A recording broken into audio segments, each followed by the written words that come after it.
All right, we are live. Welcome everyone to the Mr. Rent-to-Own Home show. My name is Dominic Danino, aka Mr. Rent-to-Own Home. And in this show, we're going to be talking about a question that comes up sometimes. Um, Topic is, if your borrower can't qualify or your buyer can't qualify for traditional financing, are you going to lose your client to us? Well, it is still your client. You still get a commission, right? Still a commission for you. The goal here is not to try to steal your client. We're trying to work together with you. So that is the topic for the day, because it has come up a couple of times. So today I am joined again every week by James A. Brown, real estate investor, real estate agent with EXP in Colorado. So yes, we do rent-to-own homes in other states as well. Yep. Right? That's a question that's come up a few times. So welcome, James. How you doing, buddy? I'm great, man. Fired up. Cool. Love doing this every week and sharing what we know, how we can help. Yeah, I think we've made some pretty good progress in trying to clarify some of the misconceptions out there, and this is one of them, right? And rightly so. I think it's a valid concern, right? Especially in this market right now where everybody's scraping for deals and listings and buyers and in the real estate space, in the traditional space. I want to call it the traditional space, right? We tend to kind of hybrid between the traditional and the creative space. The creative space and the non-traditional space, when it comes to real estate, the investor space, it's different, right? And we've talked about this before, about the mentality that people have, or we carry forward or pick up, right? There's an abundance mentality that kind of has to come along with that. And when you're scraping for deals in the traditional space, sometimes it feels like, oh, somebody's going to steal my client, right? I mean, but I always preach in the presentations that I do is, this is a relationship business, right? Your word is your bond. You wanna build those relationships, because sometimes you're going to need somebody else to kind of help you with something, have a solution for you, work together with somebody, right? There's a cohesiveness, right? I got my Marine Corps hat on, right? And that's kind of one of the foundations that people from the military and generally have a concept, right? And then obviously if you kind of team up with somebody, right? So you and I are working collectively together, and I'm not afraid that, oh, James is going to steal this deal or I'm going to steal that deal. And it's like, how do we work collectively to solve a problem? There's more than enough for everyone when you kind of bring that mindset to the table. Yep. Totally. Yeah. So has that come up to you, right? So especially you being an agent, right? I mean, I would pose a question to you is I'm a lender, so probably agents don't necessarily feel like I'm going to steal it as a as a non-real estate agent. But you, if an agent is bringing something to you, has somebody ever kind of brought that up to you or say, hey, I mean, are you going to steal not just this client, but what about the referrals that they're going to send me? What about potential new purchases that they may do down the road, right? How do you answer that? Yeah, I get that question all the time. We actually, when an agent sends a client to our website, which is part of our process to kind of fill out the basics and get things going, we have a place in there for them to put the agent's name, so that they get tagged and we know who they're working with. And usually they're warm handoffs. Just hey, they text me and the client, and we just go from there. And we keep the agent in the loop. And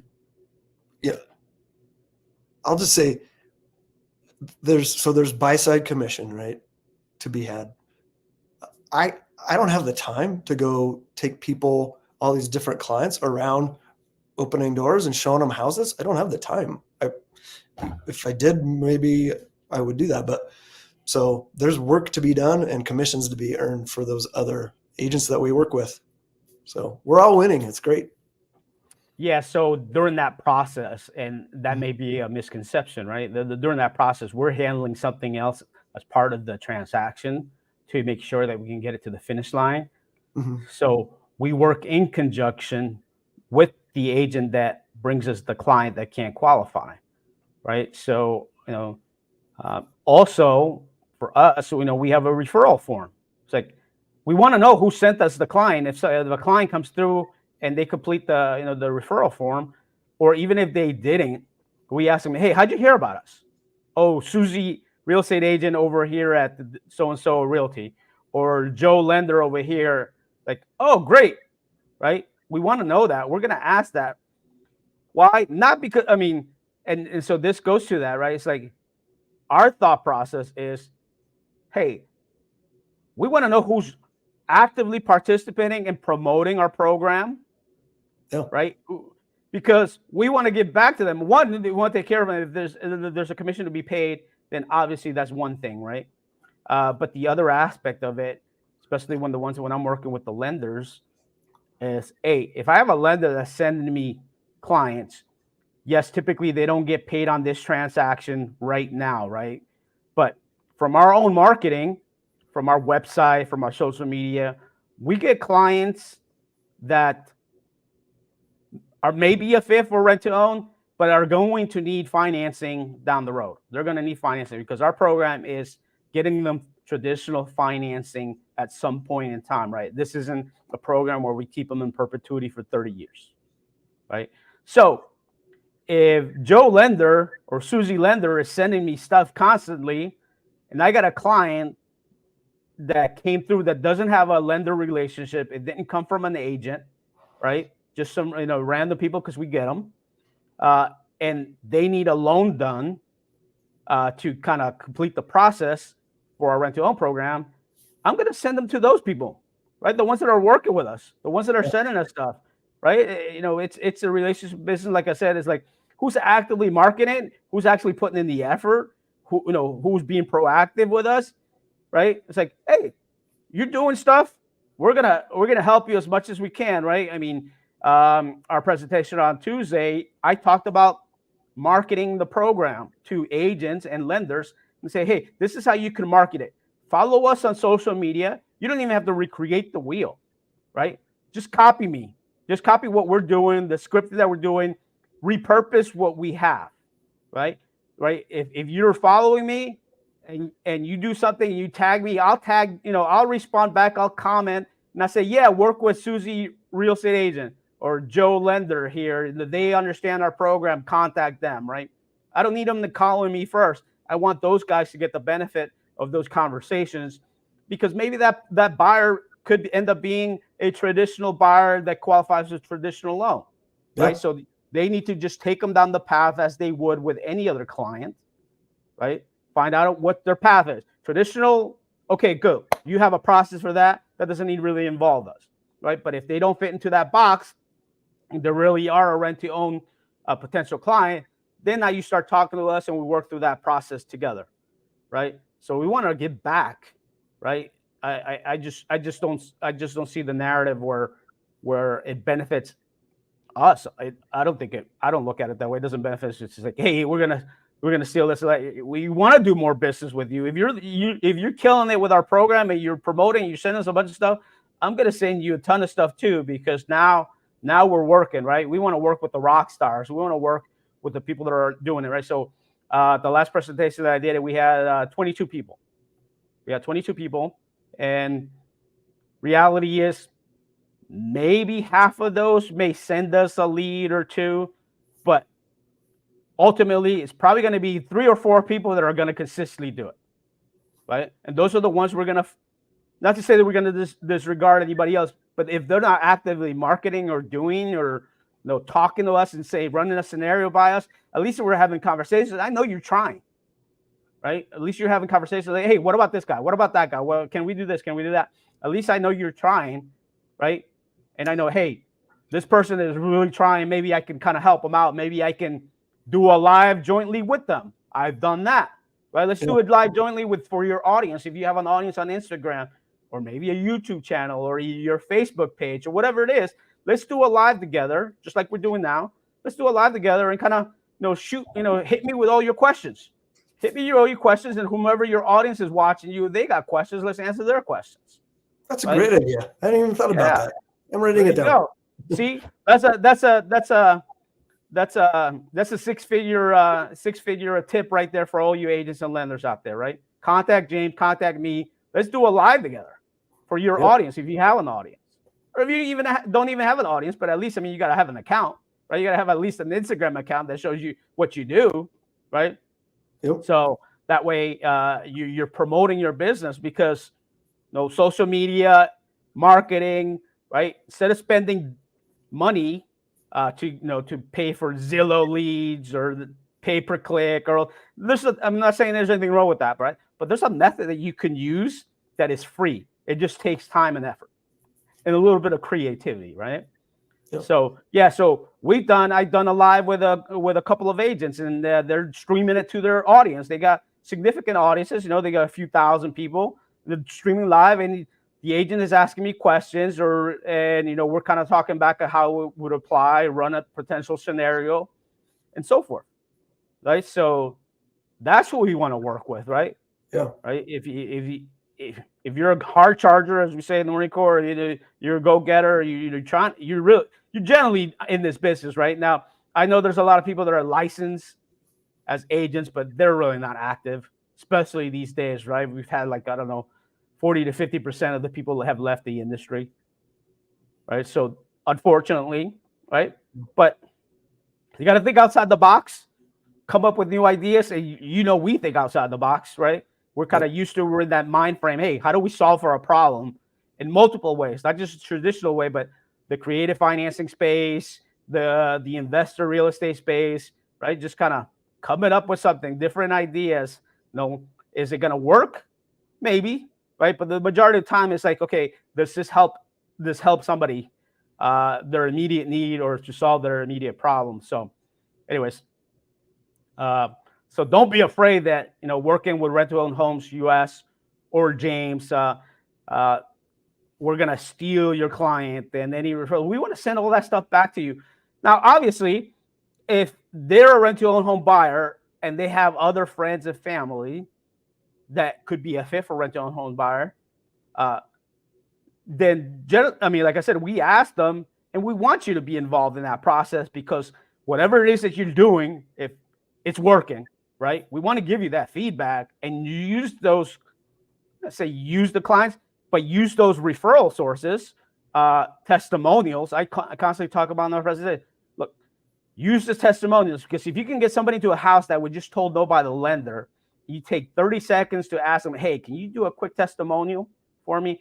I'm going to pull out my camera, 30 seconds. Hey, tell us about how your experience about working with Rent-to-Own Homes US and me, and how that lender said no, but we were still able to get you into the house today, right? Tell us about that. Did you like it? The spouse like it, the kids like it, the dog likes it, right? Yep. All of that, use that as your marketing, right? A live testimonial from a client to show on your social media space or whatever, however you market it. That's the most valuable thing that you could potentially use, right? So even if it's just one person. Yep. Right. Something you said earlier, I want to kind of highlight. There's a lot of people that have left the industry. They have databases or they should have. Maybe they didn't have a database, and that's why they're not in the industry anymore, right? Yeah. But maybe they've just got like a sphere of influence of maybe 50 people or something that they had put together. Yeah, at some point in time, you would have thought their broker or a coach or a sales manager within their brokerage would have given them the idea, hey, at least track something, even if it's on a notepad, on a composition book. I got 3 notepads and a legal pad all on my desk that I kind of try to organize myself on some things. And then obviously we have a CRM system and website and so forth, right? But something, it doesn't really have to be fancy. You could create an Excel sheet and just track your clients and set them up even on your calendar, right? Google Calendar, or if I got an iPhone or something along those lines, like calendar set up, and okay, it comes up today. I scheduled to call these clients, 2 weeks ago or whatever it may be, right? It could be a manual. It doesn't have to be fancy. Yeah. A lot of people think they got to buy something super fancy, but basic stuff can be done. Yeah. So two things, like things for people watching to do. If you know somebody that left the business and they've got something, even if it's on a notepad, you could reach out to those potential clients that you actively work and share some information about rent to own, because there's a lot of people that can't get qualified. So that's one thing you can do. What was the other thing? It'll come back to me. Anyway, So people that have left the industry, reach out to them and say, you can work out can I have your leads that you worked, and that there, or any dead leads or not dead leads, and see if I can kind of work through it. And then if something comes up, then we can kind of work something out ourselves or whatever, maybe. And at least, in reality, even for nothing, your purpose should be trying to serve clients. Yeah. Right? Even if you get nothing, right? You should be trying to serve clients, right? You build a relationship of some sort. They actually raised their hand and wanted to work with you. Maybe they weren't eligible at that point in time, but at least the least that you can do is say, hey, I'm going to hand you off to a really good person here that knows what they're doing. That's somebody that I know, that I trust. Continue working with them, because I'm not in the business anymore. Yep, totally. Right. I thought of the second thing. So good. If you do have a CRM and you can set up tags, you could tag people, and maybe you already have tagged them as, got turned down for financing. Boom, hit them all with the rent to own option. And maybe you run across people just over time, and you maybe come up with a tag like that they're a good fit for rent to own, possibly. So just start segmenting your list and keeping rent to own as an option if nothing else is working. And we're always the last option, right? If we can get them into a house through any kind of program, bank statement loans, first-time home buyer programs, CHAFA, whatever those programs are, of course, that's the first thing. Get you paid, get them in the house they're going to keep. We're the backup. But just don't ignore us as a backup. So, right. Yeah, we want to be there as a reminder, and kind of be in the back or on the side and say, hey, we're here, we're an option. Don't forget, because your goal as a service provider, agent or lender, heck, even insurance people, right? Insurance people, attorneys, right? Your goal as a provider is, how can I help my clients, whether I benefit or not benefit, right? That's having the server's mentality, right?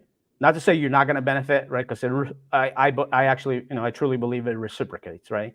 Whether you come into it with that mentality, somehow, some way, that's kind of how life tends to work, right? It just reciprocates, because something will come out of nothing that you thought, right? Because you didn't come into it thinking, but that's a mindset shift for a lot of people, which may not realize it, or should be realizing it, and it'll go a long way of how you show up to clients, right? It's just going to attract more. Yep. It's going to attract more business, because you're trying to serve people, you're trying to help people, without having to gain all the time, right? If I have a resource and somebody says, hey, I'm trying to solve for this, and I have a resource, I'm going to send it. And I'm going to say, yeah, call this, or I'll just be honest, you know what? I don't know, but let me see if I can check with somebody that may have something, right? That's kind of how we operate. Yep. All right. So let's see, what in your process, what protects the agent so that they know they're going to get their commission, right? What do you do? Protection wise, it just comes down to trust, really. But we keep them in the loop, We're getting with a lender and figuring out things, and maybe have them get some of that data. But I'm like, okay, so if I'm an agent that brings you a client, when am I going to get paid on that? When do I get paid? When we close on the property. Okay. In the beginning, yeah. So do I got to go to your house and knock on your door and say, hey, where's my money? Yeah, it'd be nice to see you in person, but no. Yeah, we do a referral agreement. There So, you go. yep. Yeah. So for those of you that know, right, before we even make an offer on the house we're going to buy, we're going to have the broker and the agent sign a referral agreement so that that money and title knows who's getting what this portion of the buyer's agent's commission, and it gets dispersed directly from title at closing. Doesn't come through us. They cut the check to your broker, and then however you get paid, whatever split agreement you have with your broker, then that's obviously gonna deal with your broker, right? But title cuts the check directly to your broker, and that's how you get paid. Yep. Yeah. Normal channels, referral agreement. Yep. Yeah. Anything else you want to add? I mean, I think we addressed like how that process works, what the protection is, and the referral agreement, right? So, and also, why there shouldn't be a fear, because we're really trying to promote it and have you succeed too. I think if you as an agent win, we win also, because again, it's a relationship business. We may need you for something else. The reality is we're not just doing rent to own, right? It's what people don't realize is we're doing other creative real estate related stuff. We may be doing fix and flips, or we may be doing, you talk about sub two, seller finance, all this other stuff. Maybe potentially, if you're a property manager, maybe potentially, hey, you know what? I need this property. Now you happen to be an agent, but maybe I need somebody in another market. Say, hey, I need somebody to be my boots on the ground in that market, that I need a property looked at that we're thinking of buying, and you could be my representative in that market because I don't know anybody else. Yeah. Right. And even you and here I in are working Colorado. together. Right? Yeah. Like we did one that's 3 hours away. I never even went and saw it, but Look at the house, I right? relied on other agents that got Yep. paid to go check it out for me. So yeah, the world has changed, right? Everything can be done. Well, a lot of things can be done virtual from a distance, right? There's creative ways of doing it, working together as a team with different people. So don't, not closing your eyes to the opportunities is important. Yeah. And just thinking outside the box. Unfortunately, people don't know what they don't know, and sometimes brokers don't want to, or they don't know either, too, right? I mean, some of this stuff is like stuff that was done back in the 80s and late 90s because of the way that the market was. When we're talking about terms, creative financing, lease options, sub two assumptions, seller carrybacks, wraps, all this other stuff, right? These terms that are going to be prevalent as we move forward if the rates stay here or continue to go up, right? So you got to think a little bit outside the box, and if your broker isn't teaching you some of this stuff, then get around people that are going to teach you. Somebody like James, who's part of EXP. If somebody wanted to make a move, James, hey, it's about having a conversation, right? I mean, I know you're constantly looking for good people, potentially, join your team. Yeah. The more the better, and working together. Yep. For sure. Yeah. Yeah. A lot of people have brokerages that are just like, no, we're scared of all of that, and or they'll say, oh, this is illegal or whatever. It's like maybe it's time for a change. So yeah. And yes, same for us, right? We want to work with people that are like outside the box thinkers, right? If you're stuck in your old ways and there's only one way of doing stuff, you're going to miss out on a lot. And you may be one of those people that has left the industry.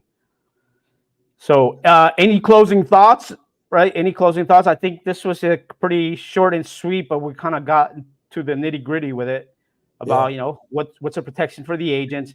What is that process? How do they get paid as part of the transaction? And obviously the benefit to their client, right? Getting into a home today, because it's a shortage of supply, and the biggest factor that's gonna, right, the biggest asset for people to create wealth the average person, right? I would call the middle class, basically, is home appreciation, right? That's going to be the biggest asset. A lot of people have a lot of equity.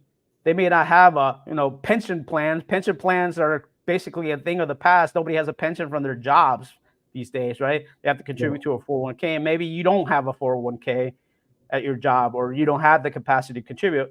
But if you own a home and your property is appreciated, that almost becomes a retirement fund for a lot of people. Yeah. Right. So if you don't have that, you're missing out. I know people want to have them at 3%, but man, the asset prices, if people believe that inflation, it's either high or it's going to stay high or relatively high, right? What's going to offset that is, hard assets that are going to go up in value, right? And one of the biggest ones is real estate. And if you don't know, who buys the tons of real estate these days? Who's buying? Blackstone and BlackRock? What are they buying, right? You've heard Invitation Homes and some of these other big portfolio rental companies. They're buying single family residences. Yep. Right? As a hedge to inflation and also appreciation growth, right? They're not putting them. So if you follow the money, Yep. right? Follow the money. I always say follow the money. They have a lot more attorneys and quants and economists and analysts than the average person, right? Like us. Yep. Right. So if you follow what they're doing, there's a reason why they're doing it, right? So, anyways, that's kind of my rant as it relates to that, right? I mean, people say, well, I'm gonna wait. You're gonna be waiting a long time, right? Even last year, when we had the lowest number of transactions in 27 years, the price appreciation was 5.5%. Yep. So think about that. Imagine if we kind of creep up on transactions, how quickly that's going to go up, right? It's just an offset. So get it. I truly believe it. Get it. I actually, I would say probably about 18 months ago, 20 months ago, I thought, well, maybe we'll have a little bit of dip. And now there's a couple of minor markets, like Austin was super hot, and it was like, so it was slowed down a lot. And then there's a couple other markets, but generally, right, even if we're flat, you got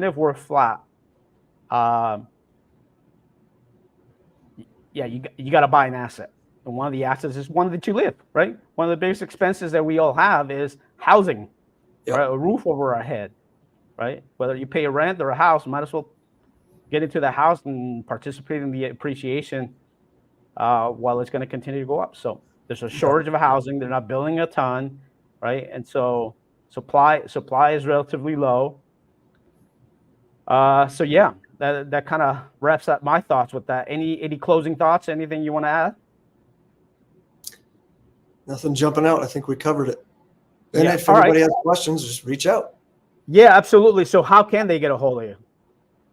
Find me on Linktree/partner with James Brown. All right. That is James Brown, real estate agent, investor in Colorado. And I am MisterRentToOwnHomes. You can find me on Instagram at MisterRentToOwnHomes, TikTok on MisterRentToOwnHomes, YouTube on MisterRentToOwnHomes. And if you want to call me, have a question, text me, reach out. My info is in my bio or the description of my YouTube channel below. We're happy to answer any of your questions. Or you can go to our website, RentToOwnHomesUS.com, and kind of talks about our program. And then there's a video explainer video halfway through the page, a little explainer video to watch how our program works generally. And then anything else like that, just reach out. Either James or I can help you. Until next time, thank you all for being here. Bye-bye.